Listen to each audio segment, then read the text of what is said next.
오늘 함께 나눌 말씀의 제목은 소망의 주 예수 그리스도입니다. 다 같이 함께 따라할까요? 소망의 주 예수 그리스도. 소망의 주 예수 그리스도. 오늘부터 우리는 교회력으로 2026년 새해를 시작하는 대림절기로 들어갑니다. 여러분, 대림절 할 때 한자 대자는 무슨 대자죠? 기다릴 대자죠? 림은 뭘까요? 임할 임자죠. 그러니까 주님의 임재를 기다리는 절기가 대림절입니다. 주님의 임재를 기다리는 절기. 음력 새해가 양력보다 한 달쯤 늦게 시작되는 것과는 반대로 교회력은 양력보다 한 달쯤 앞서서 새로운 한 해가 시작되고 있습니다. 그러니까 오늘 대림절이 시작된 첫날은 바로 교회력으로는 신년 정월 초하루인 셈입니다.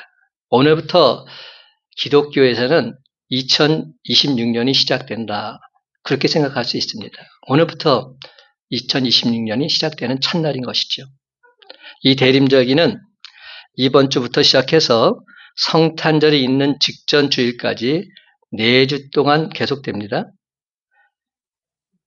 이 절기는 또 대강절이라고도 불러요. 대강절이 무슨 뜻이죠? 대강대강 지키라는 게 대강절이 아니죠. 기다릴 때 강은 무슨 강일까요? 그렇죠. 내릴 강, 승강기 할 때 그 강자 아닙니까? 그러니까 주님의 강림을 기다리는 절기가 대강절입니다. 같은 말입니다. 여러분, 이 대림절의 상징 색깔은 보라색입니다. 여기 보이시죠? 보라색. 이 보라색은 설렘과 동시에 겸손과 근신을 상징하는 색깔이기도 합니다. 그래서 이 대림절은 성탄을 축하하는 기쁨의 절기이면서도 엄숙한 분위기에서 자신의 죄와 허물을 참여하는 겨울철의 사순절이다, 이렇게 부르고 있는 겁니다. 겨울철의 사순절. 따라서 전통적으로 교회는 이 대림절 기간 동안 사순절과 마찬가지로 기도와 금식, 구제와 봉사의 삶을 적극 실천하도록 권면해 왔습니다. 그러므로 우리 성도들은 평소에도 경건의 삶을 실천해 마땅하겠지만, 특별히 이 대림절 기간에는 세상 사람들의 흥청거림과는 반대로 내적 경건과 사랑의 실천에 더욱 힘써야만 할 것입니다. 즉, 개인적인 성숙을 위해서 기도하는 일과 말씀 있는 일에 힘써야 할 것이고, 동시에 어둠에 속한 일들, 곧 방탕과 술취함, 잘못된 취미, 습관들 다 청산해야 합니다. 그렇습니다, 여러분. 이번 대림절 기간에 경건의 이르기를 더욱 힘쓸 뿐만 아니라 자기 이익만을 챙기던 삶을 벗어버리고 이웃과 사회를 위해서 사랑과 섬김의 삶을 실천해 나가는 저와 여러분이 다 되시기를 예수님의 이름으로 간절히 축원합니다. 근데 여러분, 이 대림절에는 어둠 가운데 있는 세상이 예수 그리스도로 말미암아 점차 밝아짐을 상징해서 매 주일마다 초를 하나씩 켜간 전통이 있습니다. 이번 주에 하나, 그 다음 주에 2개, 그래서 4개까지 계속 초가 켜질 겁니다. 이렇게 하나씩 더하여 켜가던 촛불은 성탄절이 들어있는 주일에서 4개의 촛불을 다 점화하게 됩니다. 이들 초 자체의 색깔도 이 보라색에서 다음 주 보시면 알겠지만 점차 색깔이 연해집니다. 그래서 점차 연해지면서 흰색으로까지 이어지고 있는 것이죠. 엄숙과 근신에서 기쁨과 환희로 나아감을 보여주고 있는 겁니다. 그래서 각각의 촛불은 나름대로 의미가 있습니다. 오늘 우리 김민희 전사님 찬양 인도할 때 기도하면서 했던 말 기억나세요? 이 대림절의 첫 번째 주가 소망의 주님을 바라보자 하는 뜻으로 제가 말씀을 선포하고 있습니다. 그렇다는 얘기는 뭡니까? 첫 번째 주에 켜는 촛불은 소망의 주님을 예표하고 있습니다. 두 번째 주는 켜는 촛불은 무엇을 예표하고 있을까요? 두 번째 주. 제가 주보에 다 실었는데 평화의 주님을 예표하고 있어요. 세 번째 주는 사랑의 주님, 네 번째 주는 기쁨의 주님. 기쁘다 구주 오셨네. 그리고 성탄절을 맞이하게 되는 겁니다. 소망의 주님, 평화의 주님, 사랑의 주님, 기쁨의 주님. 그러니까 제가 다음 주에 어떤 말씀을 전할까요? 평화로우신 예수 그리스도를 전하지 않겠습니까? 그 다음 주에는 사랑의 예수님을 전하실 것이고 그 다음 주에는 기쁨의 예수님을 전할 것입니다. 그러므로 대림절 첫날인 오늘부터 그리스도의 빛이 우리들 마음과 삶 속에 들어오기 시작해서 다가오는 성찬절에는 저와 여러분의 마음과 삶이 밝고 환한 예수 그리스도의 빛으로 가득가득 넘쳐나게 되시기를 예수님의 이름으로 간절히 축원합니다. 그래서 오늘은 그 빛을 기다리는 대림절 첫날입니다. 하지만 안타깝게도 세상이 너무 어둡습니다. 답답합니다. 암담하기까지 합니다. 그리고 지금이야말로 더더욱 빛이요 소망이신 예수 그리스도를 대망하며 기다려야 할 때가 아닐까요? 왜냐하면 약속하신 대로 빛이시며 소망이신 예수 그리스도가 다시 오시게 되면 그 빛으로 인해서 우리 삶 속에 드려졌던 어둠과 그늘, 근심과 아픔 모두 다 깨끗이 사라지고 밝고 환한 예수 소망으로 넘쳐나게 될 것이기 때문입니다. 어떤 사람이 소망을 잃고 살아가기 쉬운 오늘의 같은 시대에 딱 어울리는 말을 했습니다.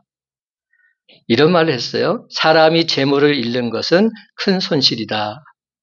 또한 사람을 잃는 것은 더 큰 손실이다. 그러나 소망을 잃는 것은 모든 것을 다 잃는 것이다. 그렇습니다. 사람이 재물을 빼앗기게 되면 움츠릴 것이요. 목표를 빼앗기게 되면 기력을 잃게 될 것이고 더 나아가서 소망을 빼앗기게 되면 그 사람은 용기를 잃어버리고서 그 자리에 털썩 주저앉고 말기 때문일 것입니다. 그렇습니다. 여러분, 소망을 잃은 사람, 실패를 전제로 패배적인 삶을 살아가는 그러한 사람일 수밖에 없습니다. 내일에 대한 소망이 없는 사람이 무엇 때문에 오늘 일을 열심히 하면서 그렇게 살아가겠습니까? 그 필요성 전혀 느끼지 못할 것입니다. 사람이 어려움에 처하게 될 때 그것을 극복하는 방법은 첫째, 선한 소망을 잃지 않는 것이며 둘째, 노력을 멈추지 않고 계속하는 것이라고 했습니다. 여러분, 루터는 소망을 가리켜서 강한 용기요, 새로운 의지라고 말했습니다. 단테 신곡에 나오는 지옥을 보게 되면 그 문패에 이렇게 쓰여 있다고 합니다. 소망을 버린 자여 이곳에 들어오라. 소망을 버린 자여 이곳에 들어오라. 이 무슨 말입니까? 소망을 잃어버리면 영락없이 지옥 백성이 될 수밖에 없다는 말입니다. 우리의 현실을 보면 사람들이 재물만이 아니라 돈보다 더 귀한 사람의 생명 잃어가고 있고 심지어 가장 소중한 내일에 대한 꿈과 소망을 잃어버리고서 하루하루를 그럭저럭 살아가고 있습니다.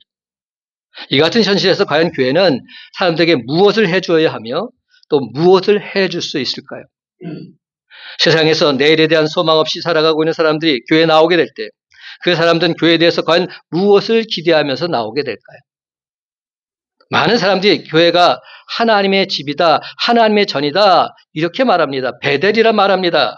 그렇지만 실상 교회에 나와보면 하나님의 집, 하나님은 보이질 않고 하나님의 집에 다 사람들만 보일 뿐입니다. 교인들 역시 세상에서 다른 이들처럼 힘들고 어려운 현실을 살아가는 그러한 사람들이기 때문에 다른 사람들에게 무엇을 줄 수 있는 여유가 전혀 없고 그들도 다른 사람들처럼 위로받기를 기다리는 사람들로 가득 차 있습니다. 그렇다면 여러분, 과연 그 누가 그들에게 희망과 위로를 줄 수 있을까요? 기독교는 십자가의 종교이니까 좀 힘들고 어렵더라도 끝까지 참고 견뎌라 이런 말만 되풀이해야 될까요? 절망하지 않고 소망을 갖게 하는 다른 방법은 진정 없는 것일까요? 여러분, 소망은 모든 사람에게 반드시 꼭 필요한 것이지만 문제는 사람들이 그 소망에 대해서 잘못된 생각을 가지고 있기 때문에 정작 참된 소망을 소유하지 못할 때가 너무나도 많다는 겁니다. 한번 예를 들어봅시다. 가난한 사람에게 소망은 무엇이 되는 것일까요? 가난한 사람에게 소망이 무엇일까요? 어떤 소망이 있죠? 가난한 사람들? 크게 말씀하세요. 부자가 되는 거잖아요. 가난한 사람들은 나 부자가 되고 싶어. 그게 가난한 사람들의 소망 아닙니까? 병든 사람에게 소망은 무엇입니까? 건강해지는 거죠. 내가 이렇게 병들고 사는 거 너무 힘들고 어려우니까 제발 건강하게 해주옵소서. 이것이 내 소망입니다. 그렇지 않겠습니까? 만약 소망을 그렇게 정의를 내리게 된다면, 그렇게 생각하게 된다면 정작 문제는 무엇입니까? 가난한 사람이 부자가 되기 전에는 자기는 아무런 소망이 없다 오해하기 쉽다는 겁니다. 나는 부자가 되기 전에 나는 소망이 없어. 가난한 사람은 이렇게 생각할 것 아닙니까? 또한 반대로 세상에서 건강하고 부자인 사람들은 더 이상 그 어떤 소망도 필요 없는 것이 되고 맙니다. 세상에서 보면 건강하고 부자인 사람들도 있어요. 그럼 그 사람들에게 소망이 없는 것일까요? 아니지 않습니까? 사랑하는 성도들은 세상 그 어느 누구도 그 사람이 가지고 있는 재물이나 건강을 포함해서 영원한 것은 하나도 없습니다. 죽음이 찾아오게 되면 그 모든 것은 다 무용지물이 되고 말기 때문에 사랑하는 성도 여러분, 하나님께서 당신 백성들에게 요구하신 믿음, 소망, 사랑 이 세 가지는 항상 있을 것인데 라고 말씀하신 이 소망, 가난할 때는 없다가 부자가 되면 생기는 그런 소망 아닙니다. 그런 유한한 소망이 아닙니다. 언제 어디서나 어떤 상황에 처한다 할지라도 시들지 않고 변하지 않는 영원한 소망인 것입니다. 하지만 그처럼 영원한 소망을 가진 사람이라 할지라도 세상을 살아나고 있다 보면 이 모질고 험한 세상을 살아가다 보면 때론 실패하고 병들고 죽음의 문턱 앞에 이를 수 있다는 겁니다. 그렇기 때문에 세상 사람들이 볼 때 마치 소망이 없는 사람처럼 보일 수도 있습니다. 비록 눈에서 눈물을 흘릴 때도 있지만 그가 소유한 참 소망으로 인해서 마음속으로는 웃을 수 있는 여유가 있으며 자신도 모르게 깊은 한숨을 내쉴 때도 있겠지만 참 소망으로 인해서 마음속으로는 주님을 찬양하고 경배할 수 있게 되는 것입니다. 그렇습니다, 여러분. 자기보다 더 고통당하는 영혼을 돌아보면서 내적인 기쁨과 위로를 전할 수 있는 그런 여유가 있는 사람이야말로 바로 참 소망을 가진 사람의 진짜 모습인 줄 믿으시기 바랍니다. 고린도후서 6장 9절과 10절은 말씀합니다. 무명한 자 같으나 유명한 자요, 죽은 자 같으나 보라 우리가 살아있고, 징계를 받는 자 같으나 죽임을 당하지 아니하고, 근심하는 자 같으나 항상 기뻐하고, 가난한 자 같으나 많은 사람을 부유하게 하고, 아무것도 없는 자 같으나 모든 것을 가진 자로다. 이 말씀이 참으로 귀하고 은혜가 되는 말씀인데, 여기서 아무것도 없는 자 같으나 모든 것을 가진 자로다. 이 말의 뜻이 무슨 뜻일까요? 예수 그리스도를 가진 자는 모든 것을 가진 자다. 이 말을 증거하고 있는 겁니다. 내게 이것도 없고 이것도 없고 이것도 없고 이것도 없다 할지라도 예수님만 있으면 나는 모든 것을 가졌습니다. 이것을 노래하고 있는 겁니다. 사람이 살아가는 데 있어서 소망은 마치 어두운 밤을 환하게 비추는 촛불과도 같습니다. 그래서 대림절 첫 번째 주일이 되면 소망의 촛불을 밝히는 것입니다. 그런데 놀랍게도 어둠이 짙으면 짙을수록 소망의 촛불은 더 밝게 보입니다. 촛불이 꺼지지 않는 한 어둠은 물러가는 것처럼 사람이 제 아무리 절박한 환경에 처해 있다 할지라도, 비록 소박하고 작은 소망이라 할지라도 소망의 불꽃을 꺼뜨리지 않고 살아간다면 그 사람은 어떤 고난과 역경도 능히 극복해 나갈 수 있는 줄 믿으시기 바랍니다. 그렇다면 여러분, 우리가 어떻게 하면 절망에서 소망으로 나아갈 수 있을까요? 첫째로, 절망에서 소망으로 나아가는 데 있어서는 단계가 있다는 겁니다. 스텝이 있다는 겁니다. 잘 기억하십시다. 절망에서 소망으로 나가는 단계가 있다. 사도 바울은 절망에서 벗어나서 소망으로 나가는 과정을 이렇게 설명하고 있는데 5단계로 설명하고 있습니다.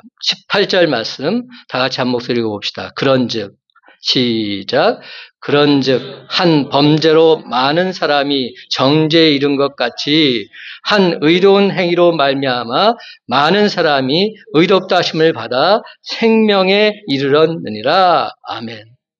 오늘은 우리가 로마서 5장 18절부터 21절까지 말씀을 정말 하나하나 세부적으로 파헤쳐 보기를 원합니다. 이 말의 뜻이 무슨 뜻인지 분명히 깨달아 알게 되길 바랍니다. 여기 보면 5가지 단계가 있다고 했습니다. 첫 번째 단계가 뭡니까? 한 범죄로. 두 번째, 많은 사람이 정죄에 이른 것 같이. 세 번째, 한 의로운 행위로 말미암아.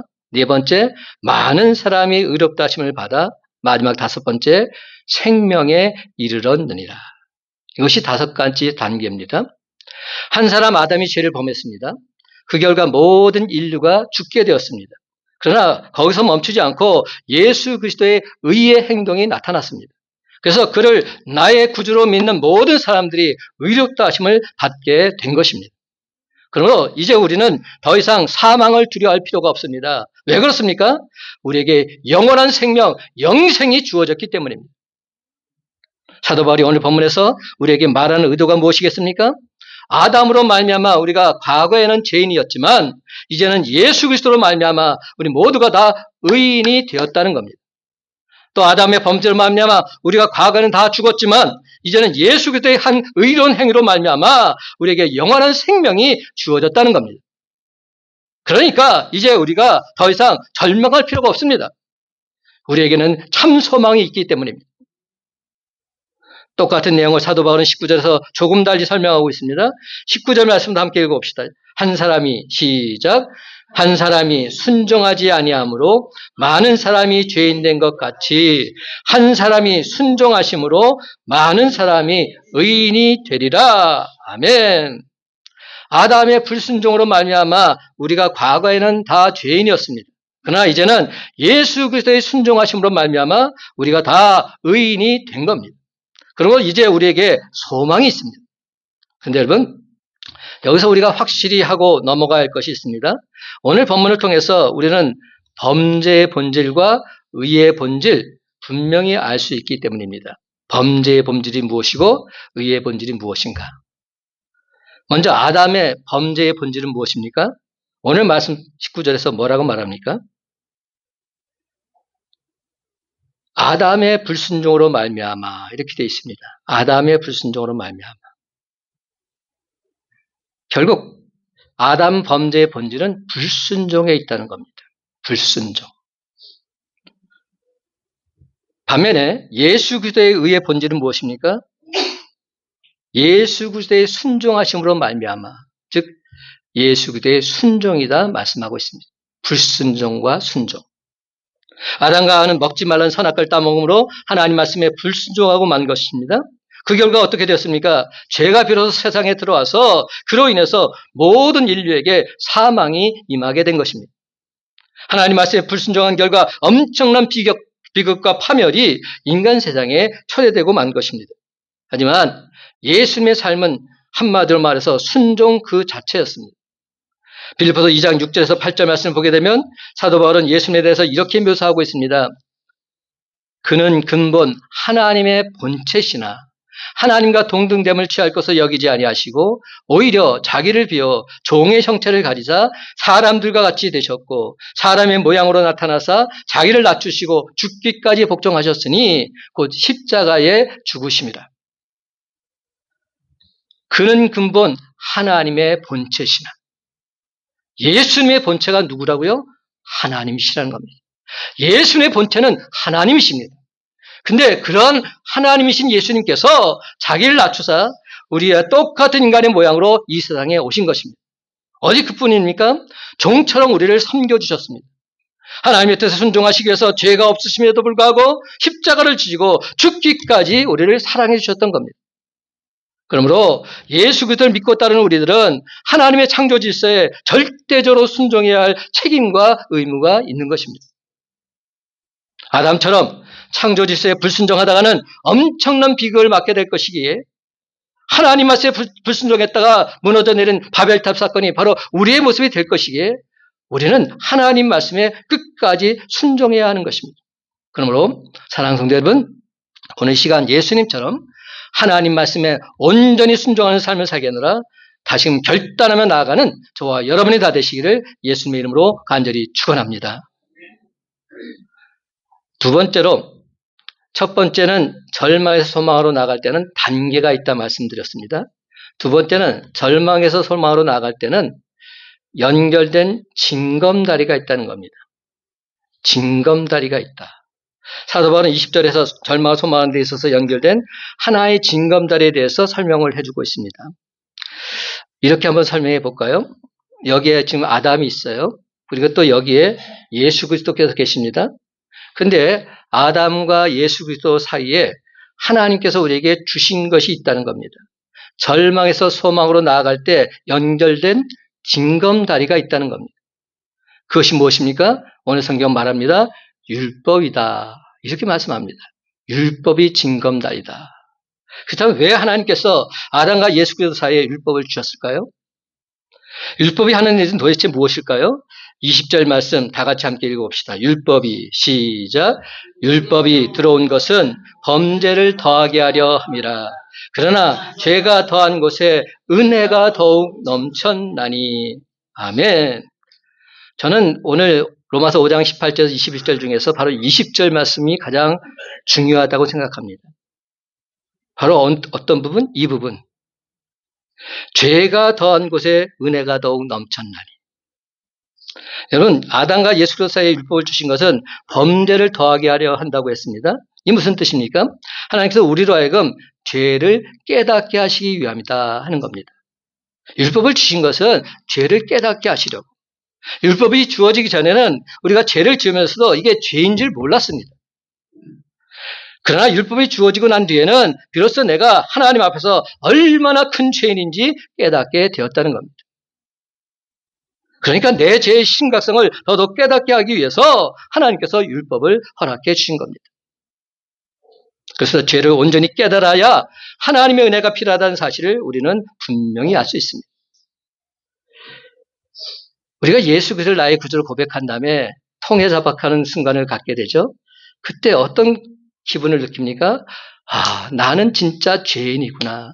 나는 진짜 죄인 중에 개수구나. 사도와 같이 죄를 통해 자복하게 되는 겁니다. 왜냐? 율법을 통해서 내가 죄를 깨달아 알았기 때문에. 이러한 나 같은 죄인을 주님께서 사랑하셔서 구원해 주셨음에 감사 찬양하지 않을 수 없는 겁니다. 율법이 우리의 죄 문제를 해결할 수는 없습니다. 아무리 우리에게 죄를 깨닫게 해줄 수 있다 할지라도 죄를 해결해 주시는 방도가 되지는 못합니다. 왜냐하면 율법은 절망에서 소망으로 인도하는 징검다리에 불과하기 때문에. 20절 하반절 다시 보시기 바랍니다. 그러나 죄가 더한 곳에 은혜가 더욱 넘쳤나니. 그렇습니다, 여러분. 우리에게 주어진 율법으로 말미암아 우리가 가지고 있는 죄가 얼마나 심각하고 더러운지를 절절히 깨닫게 됩니다. 그리고 그럴 때마다 우리는 탄식할 수밖에 없습니다. 로마서 7장 24절 오호라 나는 곤고한 사람이로다. 이 사망의 몸에서 누가 나를 건져내랴. 여러분, 그렇다고 해서 우리가 절망할 필요는 없습니다. 왜 그렇습니까? 이 부분이 정말로 중요합니다. 죄가 더한 곳에 은혜가 더욱 넘쳤나니. 이 무슨 뜻일까요? 내 죄가 아무리 크다 할지라도 하나님의 은혜는 그것보다 더 크시다는 겁니다. 내 죄가 아무리 커도 하나님의 은혜는 그 죄를 다 덮고도 남음이 있다는 겁니다. 그렇습니다. 내 죄가 아무리 크고 많다 할지라도 하나님의 은혜는 그 모든 죄를 다 덮어버리고도 남음이 있다는 사실입니다. 우리는 물론 하나님의 거룩하신 형상을 믿음으로 죄에서 자유함을 얻었습니다. 그렇지만 안타깝게도 더러운 죄와 악의 찌꺼기가 본능적으로 여전히 남아있는 것 또한 사실입니다. 그래서 우리는 원하지 않지만 넘어질 때가 있습니다. 쓰러질 때가 있습니다. 그럴 때마다 우리 마음이 힘이 괴롭기 짝이 없습니다. 사탄 마귀가 옆에서 자꾸만 우리를 조롱합니다. 조소합니다. 송사합니다. 네가 예수 믿는 자냐고, 네가 그렇게 행동하고도 그렇게 예수 믿는 자냐고 우리를 조롱합니다. 그러나 여러분, 그렇다고 해서 절대로 절망하지 마시기 바랍니다. 하나님의 넘치는 은혜가 그 모든 죄를 덮어 주실 것입니다. 내 죄가 비록 주홍빛보다 붉다 할지라도 하나님의 넘치는 은혜는 우리의 모든 붉은 죄를 흰눈보다 더 시게 씻어 주실 것입니다. 그러므로 사랑하는 성도 여러분, 이제 더 이상 절망 속에서 방황하지 마시고 죄가 더한 것에 하나님의 은혜가 더욱 넘쳐난다는 사실을 믿고서 늘 항상 소망의 주님을 바라보면서 꿋꿋이 살아가는 저와 여러분이 다 되시기를 예수님의 이름으로 간절히 축원합니다. 세 번째로 절망의 소망으로 이런 과정이 있어서 첫 번째 단계가 있다. 두 번째 징검다리가 있다. 징검다리는 율법이다. 세 번째 절망의 소망으로 있는 데 있어서 마스터키가 있다는 겁니다. 마스터키가 무엇인가 하는 겁니다. 21절 말씀 다 같이 한 목소리 읽어봅시다. 이는 죄가 시작. 이는 죄가 사망 안에서 왕노릇한 것 같이 은혜도 또한 의로 말미암아 왕노릇하여 우리 주 예수 그리스도로 말미암아 영생에 이르게 하려 함이라. 아멘.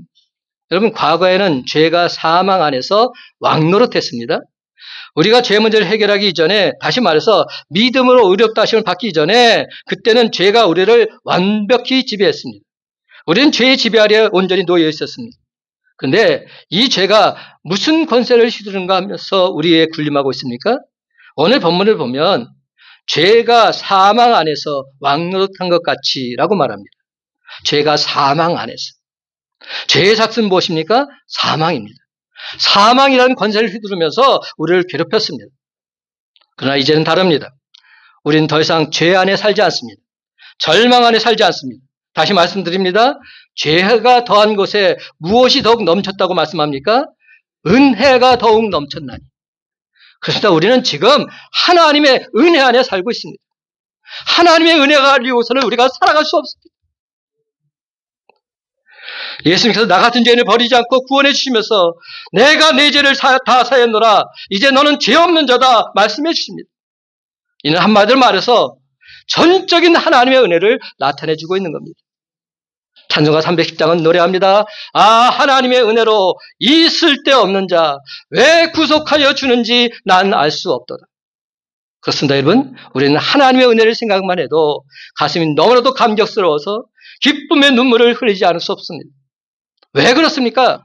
이제 우리는 더 이상 죄의 올무에 빠져 있지 않고 하나님의 그 크신 은혜가 저와 여러분을 완벽하게 사로잡고 있기 때문에.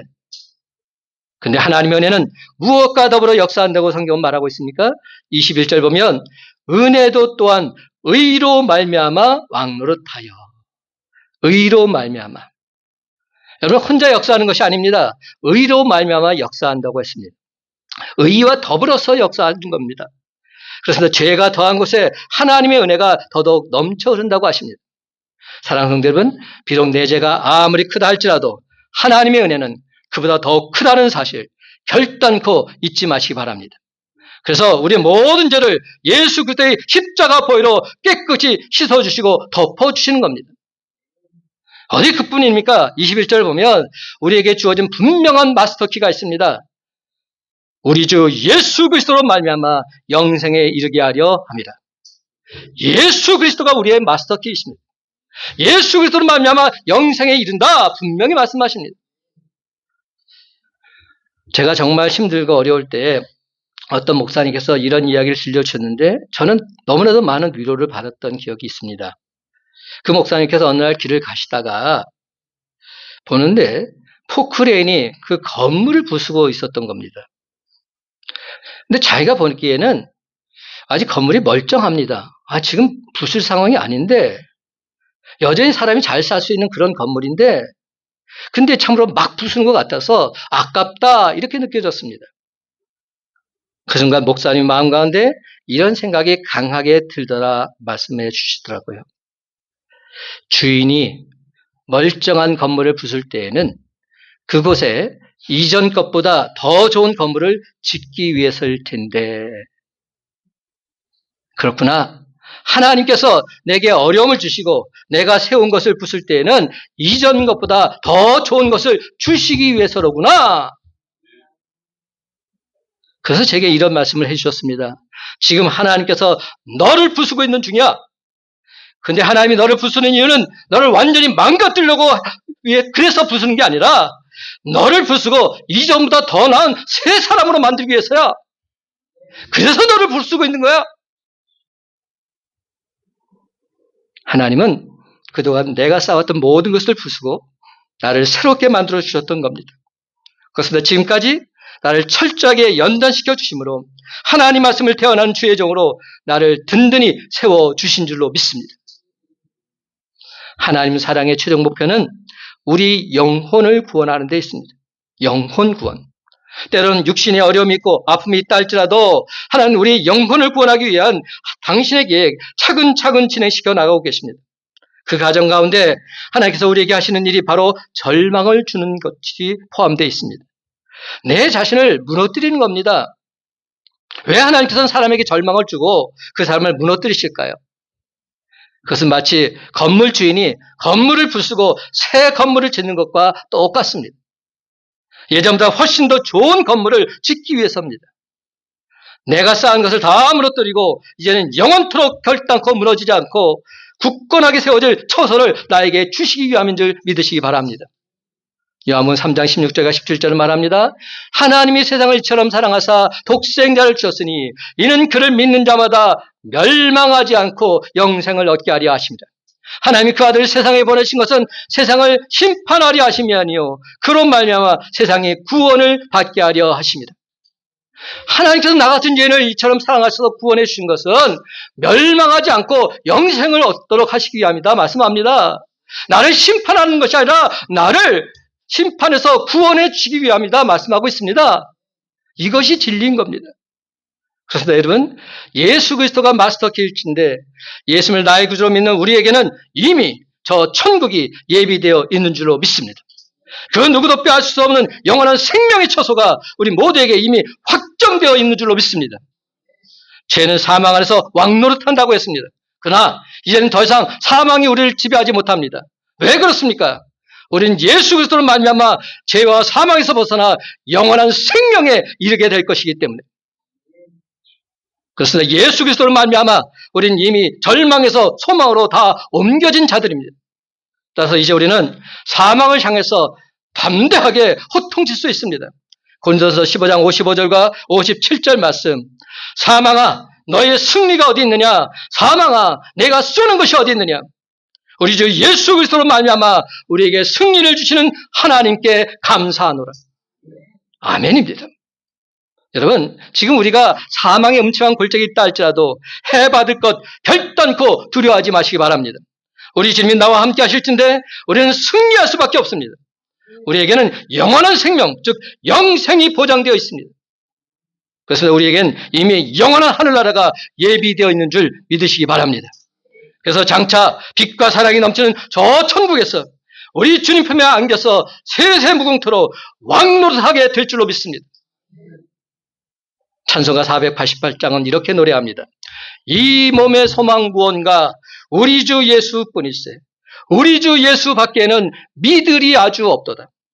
주 나의 반석이시니 그 위에 내가 서리라. 그 위에 내가 서리라. 예수 그리스도만이 우리의 반석이십니다. 예수 그리스도에 내가 설 때 나는 반드시 승리하게 될 줄 믿으시기 바랍니다. 사랑하는 성도 여러분, 모진 시련 중에도 소망의 주 예수 그리스도로 인해서 벅찬 기쁨과 평강이 있다면 그야말로 그는 리얼 크리스천이라 말할 수 있습니다. 그래서 참된 기쁨과 평강은 오직 예수 그리스도 안에 있는 줄 믿으시기 바랍니다. 다시 말씀드립니다. 이 세상에서는 진짜 복음 맛볼 수 없습니다. 이 세상에서는 참된 복음뿐만 아니라 참된 행복 또한 누릴 수 없습니다. 오직 하나님 말씀만이 정답인 줄 믿으시기 바랍니다. 예수 그리스도만이 우리의 참 소망이 되신 줄 믿고 나아가시기 바랍니다. 이제 말씀드렸습니다. 사랑하는 성도 여러분, 이 놀라운 사실을 잊지 말고 주님이 우리에게 의의 면류관, 영광의 면류관, 생명의 면류관을 씌워주시는 그날까지 저 높은 곳을 향해서 한 걸음 한 걸음씩 저벅저벅 믿음의 길을 걸어가시기 바랍니다. 그렇습니다. 여러분, 소망의 주 예수 그리스도로 말미암아 이미 사망에서 생명으로 옮겨진 자답게 주님이 우리에게 맡겨주신 사명의 십자가를 지고서 절망에서 소망으로 힘차게 전진해 나아가는 저와 여러분이 다 되시기를 예수님의 이름으로 간절히 축원합니다. 기도하십시다. 하나님 감사합니다. 로마서 5장 18절에서 21절 말씀을 통해 절망에서 소망으로 나아가는 데 있어서 단계가 있음을 알게 해주니 감사합니다. 또한 율법이라는 징검다리가 있음을 깨닫게 해주니 감사합니다. 그리고 가장 중요한 예수 그리스도는 마스터키가 있음을 알게 해주니 감사합니다. 예수 그리스도만이 우리의 참 소망이 되심을 믿고 감사 찬송하며 나아가게 해 주옵소서. 내가 살아가는 동안 어떠한 일에 닥친다 할지라도 어떤 상황 속에 처해진다 할지라도 그 중에서 오직 예수 그리스도만을 바라보며 나아갈 때 우리는 반드시 승리하게 될 줄로 믿습니다.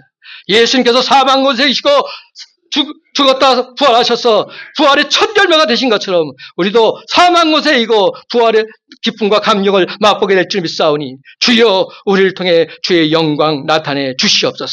승리하는 주의 용사들 다 되게 하여 주시고 흔들림 없이 소망의 주만 바라며 나가는 믿음의 용사들로 든든히 서가게 해 주시옵소서. 우리와 늘 함께 하셔서 참된 소망의 본을 보여주신 예수님의 이름으로 간절히 축복하며 기도드리옵나이다. 아멘.